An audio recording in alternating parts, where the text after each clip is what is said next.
the relationship between breathing and blood circulation, jaundice, smallpox, rabies. Dr. Steiner.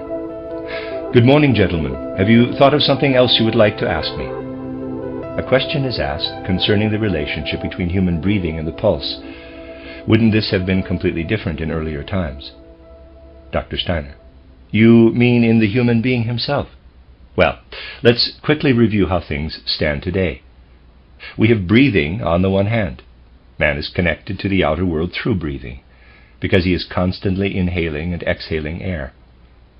It can thus be said that man today is constituted in such a way that he absorbs the healthy air and expels the air that would make him ill.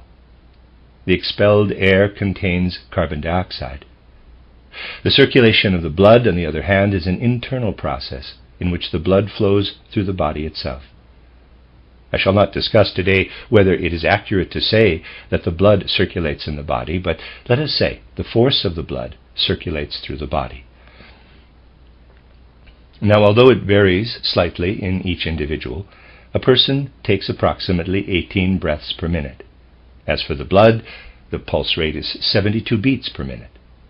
So one can say that breathing is related to blood circulation in an adult today in such a way that his pulse is 4 times faster than his breathing. Now, we must be clear what is really involved in the human being when breathing is considered in relation to his blood circulation. First, we must be clear that man breathes chiefly through the lungs, the nose, mouth, and lungs, but this is only his primary way of breathing. Indeed, with the human being, functions primarily carried out by one part of the body are also actually carried out, to a lesser degree, by his whole body. Hence air, or particularly the oxygen in the air, is constantly absorbed through the surface of his skin. Man therefore also breathes through his skin, and along with the ordinary breathing process of his lungs, one can also speak of his skin's breathing. If, for example, the holes of his skin, called pores, are clogged, the skin absorbs too little air. Something is not right with the skin's breathing. Man's skin must always be in such shape that he can breathe through it. Now, in the case of human beings, all outer processes can, as it were, also be found to exist inwardly. Making a sketch of a human being, we can say that breathing occurs through the entire surface of the skin, but most particularly through the lungs, in 18 breaths per minute. All this, however, requires a counterbalance in the human being, and something quite interesting makes its appearance. Man cannot breathe properly through his lungs nor through his skin, but especially not through his skin, if this counterbalance is not present. You know that a magnet has not only a north pole, a positive pole, but also a south pole, a negative pole. If man has his lungs and skin for breathing, then he also needs an opposite, and that opposite is located in the liver. We have already familiarized ourselves with the liver from various standpoints. Now we must learn to view it as the opposite of the skin-lung activity. The liver and the skin-lung activity balance each other. One could say that the liver's constant purpose is to bring into order internally what man acquires through breathing in his relation with the outer world. That is what the liver is for. Consider a disorder of the liver that may occur at any time, even in older people. It is quite difficult to diagnose when the liver is not in order, and frequently one is unaware of it because the liver is the organ, the single organ, that doesn't hurt when something is wrong with it. Man can suffer for a long time from a liver ailment without knowing of it. No one can diagnose it because there is no pain. This is because the liver is related to the most outer aspects of the human being, the skin and lungs. Internally, the liver is really something like an outer world. Man does not sense it within when a chair is broken, nor does he sense it when the liver is being destroyed. It is as if the liver were a segment of the outer world. In spite of this, it is of the utmost importance to the human being. Now, imagine that the liver malfunctions. When this happens, all the activity of the lungs and skin is also thrown out of balance, and then a specific problem arises.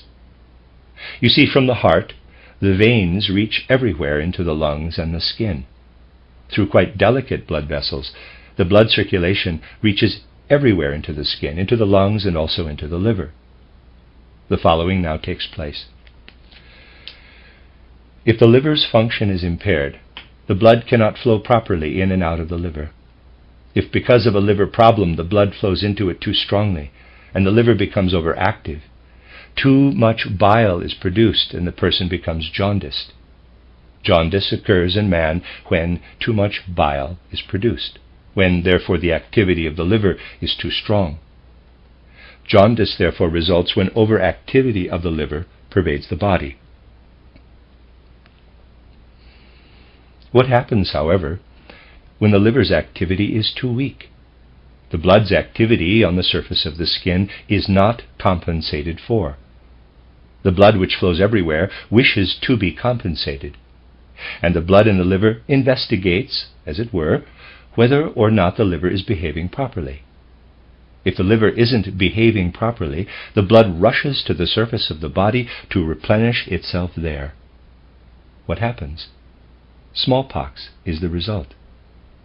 This is the connection between smallpox and a blood circulation which, due to a defective liver, has something wrong with it.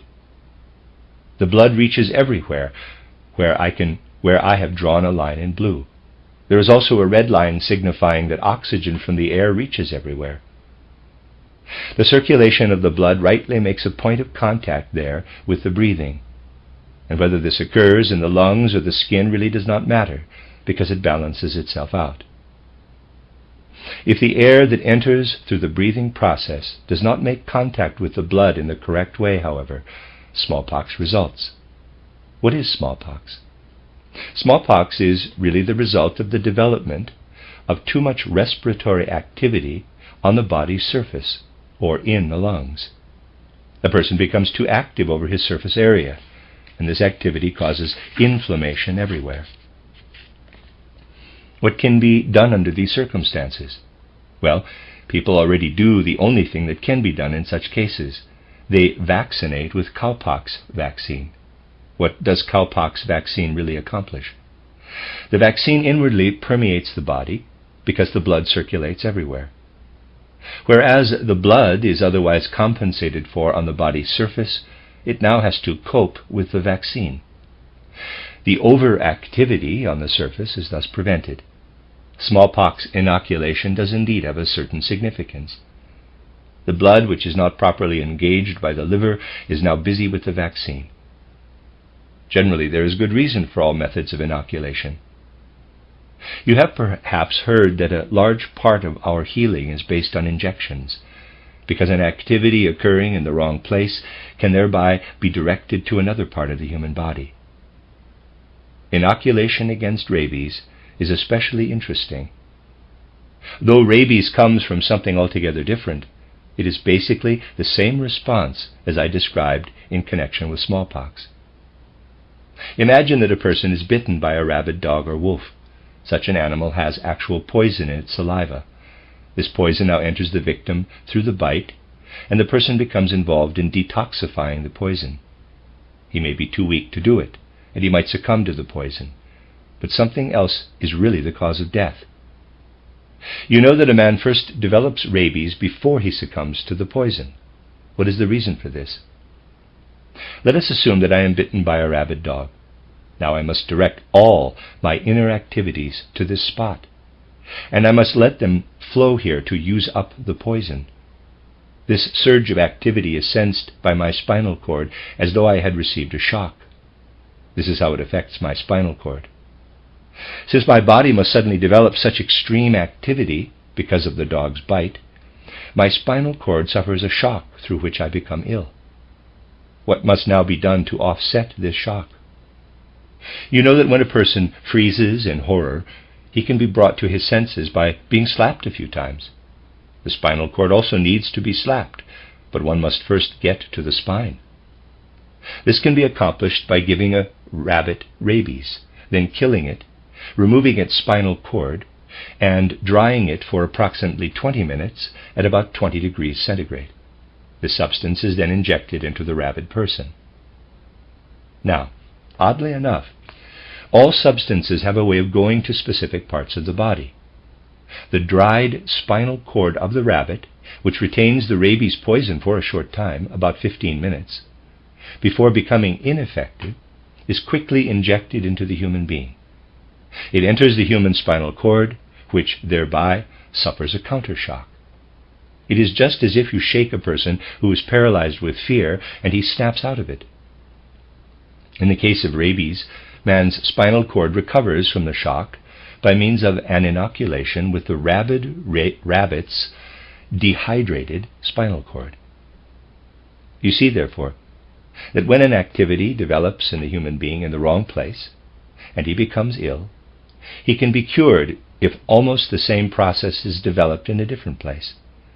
These are some of the complicated relationships of the human organism. Now, if you consider respiration and the activity of the blood, these two processes are related in today's adult in a ratio of 1 breath to 4 pulse beats. The bloodstream flows faster. After 3 pulsations, man inhales, and after 3 more, he inhales again. This is how air goes through his body. The blood moves through the body, 1, 2, 3, and with the 4th we inhale. 1, 2, 3, and with the 4th we inhale. This goes on throughout our body. All this produces carbon dioxide. Now, most of this carbon dioxide is exhaled, but if all of it were exhaled, we would be as thick as 2 planks.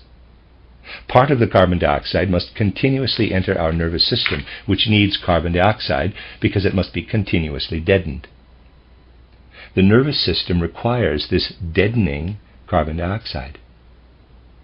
Through inhaling air, carbon dioxide therefore rises up continuously in me and supplies my nervous system. What does this mean? Nothing other than this, that since carbon dioxide is a poison, I continually require a poison in my system for my thinking. This is a most interesting point. Unless a continuous poisoning process took place in me, with which I must continuously struggle, I could not use my nervous system. I would be unable to think. Man is really in the position of having constantly to poison himself by inhaling air, and by means of the poison in the breath, he thinks. Carbon dioxide constantly streams into my head, and with this poisonous air, I think. Today, man simply breathes air. The air contains oxygen and nitrogen. Man absorbs the oxygen, rejects the nitrogen. When we study man today, the following is discovered. The human head today requires carbon dioxide. Carbon dioxide is a combination of carbon that is produced in the human body and oxygen. Man emits the nitrogen contained in the air. If one studies the human head today, one discovers that this human head is so organized that it can think quite well because of the absorption of carbon dioxide and therefore of carbon and oxygen. Carbon dioxide, which is a poison and rises to the human head from the organs, constantly exposes the human head to damage. It is as if we were always to inhale a bit of carbon dioxide instead of oxygen. You really always inhale a bit of carbon dioxide into your head. This is of great significance because we constantly take in something that actually destroys life. This is also the reason that we must sleep, that we require a time during which the head does not absorb this minute amount of carbon dioxide as vigorously, and thereby is able to restore its organs.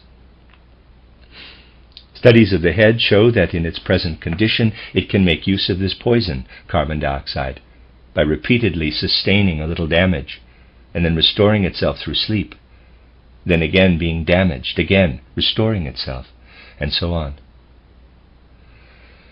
In very ancient times, however, man did not as yet have a head. It came about through evolution. Man would never have acquired a head if he had inhaled only carbon dioxide. The fully evolved head can tolerate carbon dioxide, but if man had always inhaled carbon dioxide, he would never have acquired a head. Therefore, he must have breathed something else long ago. Now, We must ask ourselves what man used to breathe. If all human evolution is studied in detail, one discovers that during embryonic development in the womb, the human being uses something other than mere carbon dioxide. It is an interesting fact that in the mother's womb man is almost all head. The rest of the embryo, if you study it in the early stages, is minute and is still almost all part of the head. The rest is extremely small. The whole embryo is surrounded by the walls of the womb.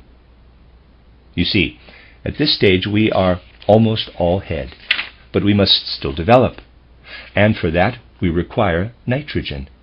We require nitrogen, and this is supplied by the mother's body. If man did not have access to nitrogen in the womb, a substance he later rejects in the air, not allowing it to enter him, it would be impossible for him to develop. We would not acquire a proper head if it were not for nitrogen. In an early stage of evolution, when his head was only beginning to develop, man must have absorbed not oxygen, but nitrogen.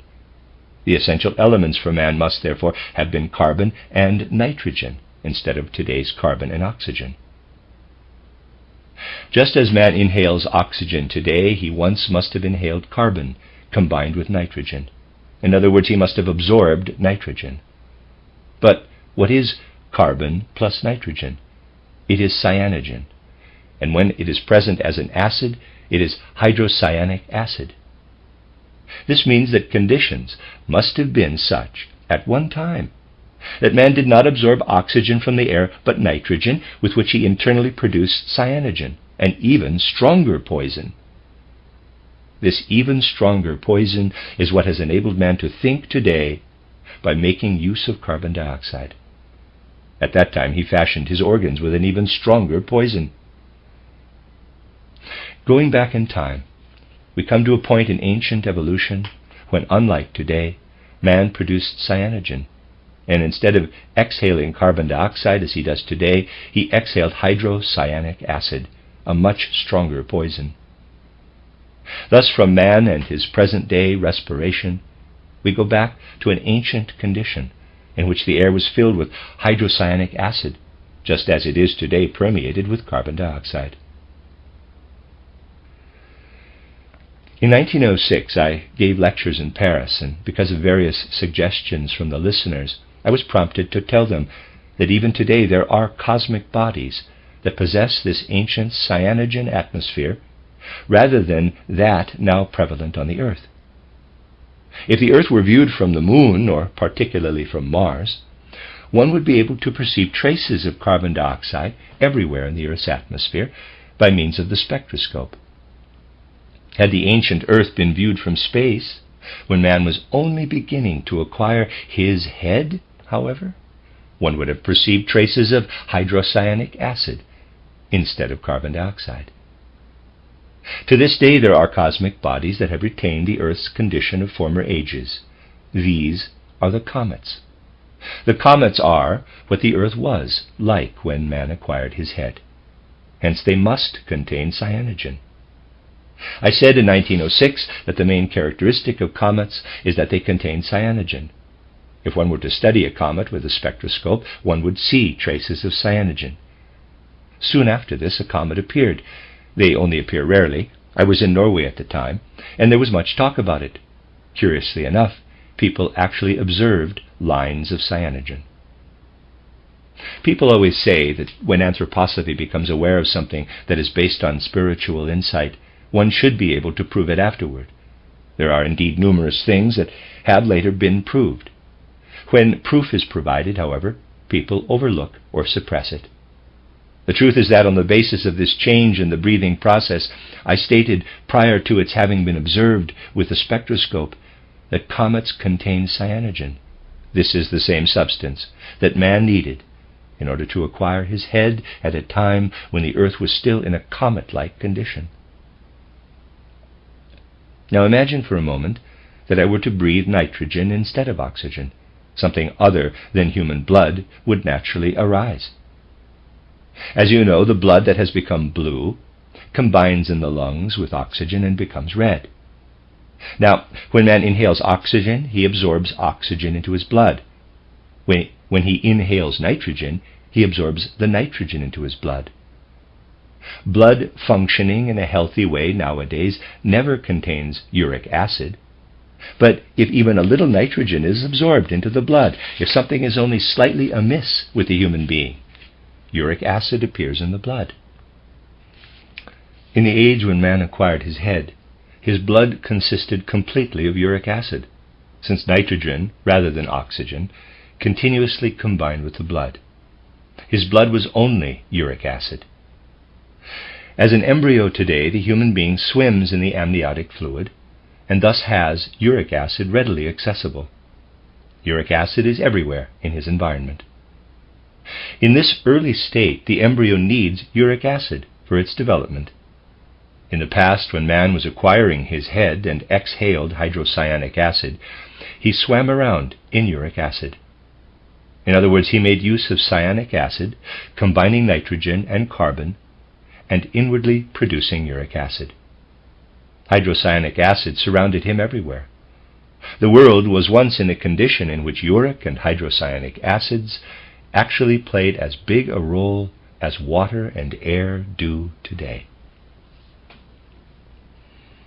Even today, living creatures exist that can survive on something other than oxygen. There are, for example, creatures that are minute, since everything that was formerly large has become small today. The tiniest, smallest living creatures were once giants. But there are living creatures that cannot tolerate oxygen at all. They avoid oxygen and absorb sulfur instead. They are the sulfur bacteria that live by means of sulfur. This shows that oxygen is not the only necessity for life. Likewise, man didn't need oxygen to stay alive in earlier ages, but instead required nitrogen, and was formed by means of it. Man was fashioned during a comet-like stage of the earth, and the relationship between breathing and the blood was completely different in those earlier ages. Let's now consider what we have learned in connection with the world itself. If we focus on the fact that we take one breath to 4 pulse beats, 1, 2, 3, 4, breath of air, 1, 2, 3, 1, 2, 3, breath of air, 1, 2, 3, breath of air. The same rhythm can also be found in nature. Spring, summer, autumn, winter. 1 spring, 2 summer, 3 autumn, 4 winter. Here we have the correlation between what's outside in the universe and what you have within man. So we can say, if we behold the entire earth, that our inner rhythm can be found outside on earth as well. People pay no heed at all to this kind of connection between ourselves and the earth. You see, there is snow outside now. In summer there is no snow. What does that really mean? What is outside as snow now you find at other times as water. Water is completely dependent on the earth, and man must certainly sense that. The water around here in the Jura Mountains contains calcium. Everything within the earth is also in the water. People who are especially sensitive to this develop goiters from what is contained in the water in the Jura region. The water is dependent on the earth. In spring it begins to become dependent. It is most dependent in summer, and it ceases somewhat to be dependent in the autumn. In winter, well, gentlemen, the earth does not form the snow. The snow consists of myriads of delicate crystals, is formed by the universe from out of the cosmos. Unlike in summer, the earth in winter doesn't abandon itself to the warmth of the world, but rather to the formative forces. The water turns away from the earth in winter and receives the coldness of universal space. So we have discovered an interesting rhythm in the universe. 1 spring, 2 summer, 3 autumn, 4 winter. And the water no longer directs itself to the earth, but to the universe. Again, 1, 2, 3, spring, summer, autumn, then 4. The water follows the universe, no longer the earth. Now compare this rhythm with the blood and the breathing process. 1, 2, 3 pulse beats, the blood is directed to the body's interior. 4, breath of air. The blood is directed to what is outside. Here you have the same activity in the human being as on the earth outside. If you compare the blood with the earth's water, the blood directs itself accordingly. The first 3 pulse beats are inwardly a little like spring, summer, and autumn. 4. Now comes earthly winter, and aha, we breathe. Now comes the breath, just as with the earth itself. Inwardly, man is attuned completely to the earth's breathing process. It can therefore be said that what runs its course in 1 year in the earth takes place quickly, 18 times in 1 minute in man. What takes a year for the earth takes place 18 times in 1 minute in man. Man is actually always filled with this rhythm, but it is much faster than with the earth. When we consider the earth in the light of our discussion today, we realize that the condition of the earth was formerly quite different, had a certain similarity to the comets. Now, when a comet disintegrates, the pieces which contain iron fall to earth as meteors. An entire comet which falls to earth when it splinters, therefore contains iron. This is also something that we still contain within ourselves. When our corpses disintegrate, the iron from our blood is left behind. Here we have retained something of our ancient comet nature, and we actually act as comets do. We have iron in our blood through developing the ancient cyanogen activity in ourselves, that is, our external bodies, the blood of which it may no longer enter, though it was once allowed to. This means nothing more than that today we withdraw our inner spring, summer, autumn, and winter from the outer spring, summer, autumn, and winter. Our dependency on the outer seasons has become minimal. You need not go terribly far back into the past, however, to find that things had a totally different character then. Although things are changing now, if one grew up in a country village as I did, one knows that there used to be people who were very dependent on spring, summer, autumn, and winter. There are fewer now, because everything is becoming more uniform in the world. One could even notice this quality in their whole life of soul. They were in a totally different mood in summer than in winter. When they met you in winter, they were always a little outside themselves. They were much more like apparitions than people. They came into their own only in summer, and then were really themselves. This means that they were dependent upon the outer spring, summer, autumn, and winter. This demonstrates to us what man was like in earlier ages. When he breathed nitrogen instead of oxygen, he was completely dependent on his outer surroundings. He participated in the pulse beat and breathing of his comet body, which in my book titled An Outline of Occult Science, Reader's Aside, also known as An Outline of Esoteric Science, end of Reader's Aside, I called the ancient moon. The ancient moon was a sort of comet-like body, and as a participant in it, man was part of a large organism that also breathed. It was as if man today were suddenly to have one pulse beat in spring, one in summer, one in the autumn, and would then take a breath in winter, and so on. This is the way man was when he breathed nitrogen. He was a member of the entire earthly organism. So, you see, we come from a completely different direction and again reach the point we arrived at earlier, when we considered the Megatherians, Saurians, and so forth. We arrive at the same point by a different path. This is the remarkable thing about spiritual science. Ordinary present-day scientific activity begins at some point and proceeds step by step, trotting along in a straight line without knowing where it is going. That is not the case with anthroposophical science. It can proceed in one or another direction from various points of departure. But just as a hiker always reaches the same summit, regardless of where he starts at the foot of a mountain, so anthroposophy always arrives at the same goal. This is what is so remarkable. The more one honestly examines the world, the more individual considerations fit together into a unity.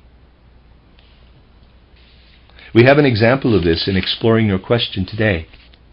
We proceeded from matters quite different from the earlier subjects, yet once again we arrived at the conclusion that man had his rhythm within the entire earthly organism when it was still comet-like.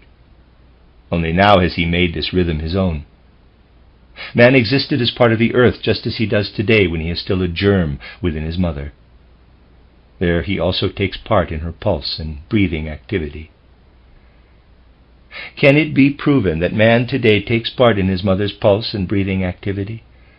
This is proven by what I said before, that smallpox develops from the blood's activity coming into connection with the breathing activity.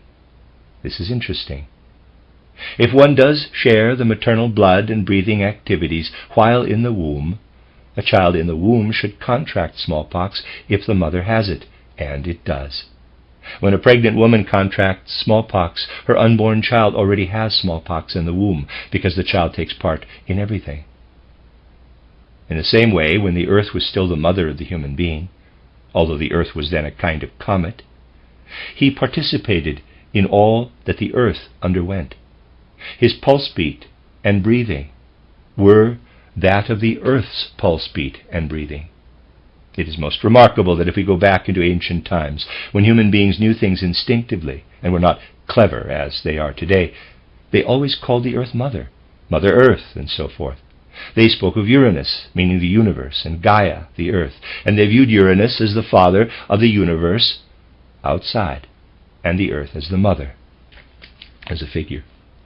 So one can say that the part of the human organism in which the child develops, the womb, is really like a miniature earth that has remained behind and is still in an ancient comet-like state. In that ancient comet-like state, man's breathing and that of the earth were together a breathing in the great universe. Not only did man absorb nitrogen, but the whole comet earth received the nitrogen from the universe. Breathing at that stage was also a form of fertilization. This is only retained today in the process of fertilization in humans and animals. In fertilization, therefore, something of the nitrogen breathing process still takes place because the most important element in the human sperm is nitrogen. This is transmitted to the female organism and, as a nitrogen stimulus, brings about what oxygen could never accomplish. That is, the formation of the organs that must be present later when man is exposed to oxygen. So you see that we actually receive our breathing from the universe. Now, let's try exploring something else. You see, the Earth's course is to some extent reflected in the course of the day. 18 breaths per minute, and 60 times that much per hour equals 1,080. In 24 hours one day we have 24 times that much, which equals 25,920. Hence we take 25,920 breaths per day. Now, let me work out something else for you, the number of days in an average human life. As you know, the year has about 360 days. The average number of years a man lives is between 71 and 72. 72 times 360 makes 25,920. We take as many breaths per day as we have days in our human life. But a day, too, is in a certain sense a breathing. One day is also a breath. When I go to sleep, I exhale my soul, and I draw it back in again when I awake. Exhalation, inhalation. I exhale the spiritual and inhale it again. This rhythm in my breathing I therefore have throughout my life on earth in sleeping and waking. This is most interesting. 25,920 breaths per day.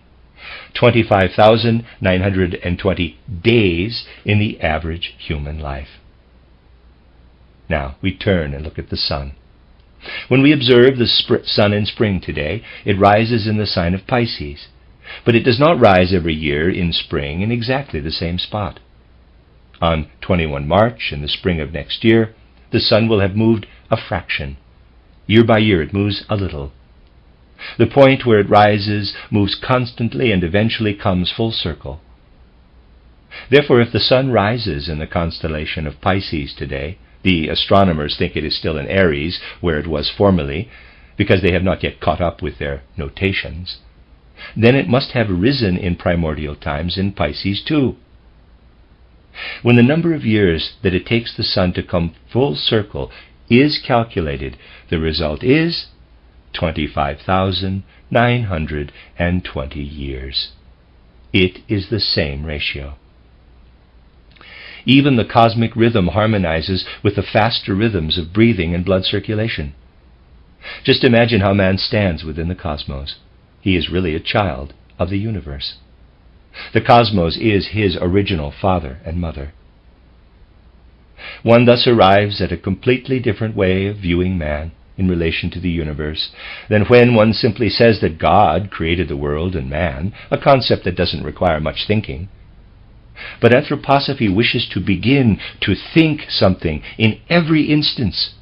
This is held against it. Why?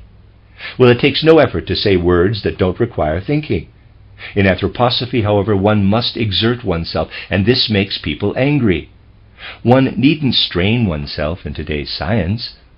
All of a sudden, here comes this upstart, anthroposophy, and one cannot sit as if in the cinema thoughtlessly watching a film. People would even like to introduce films into schools so that children wouldn't have to make an effort to learn. I am surprised that arithmetic has not yet been made into films. Then along comes anthroposophy, demanding that you don't sit around so idly, but put your confounded skulls to use. And no one wants to do that.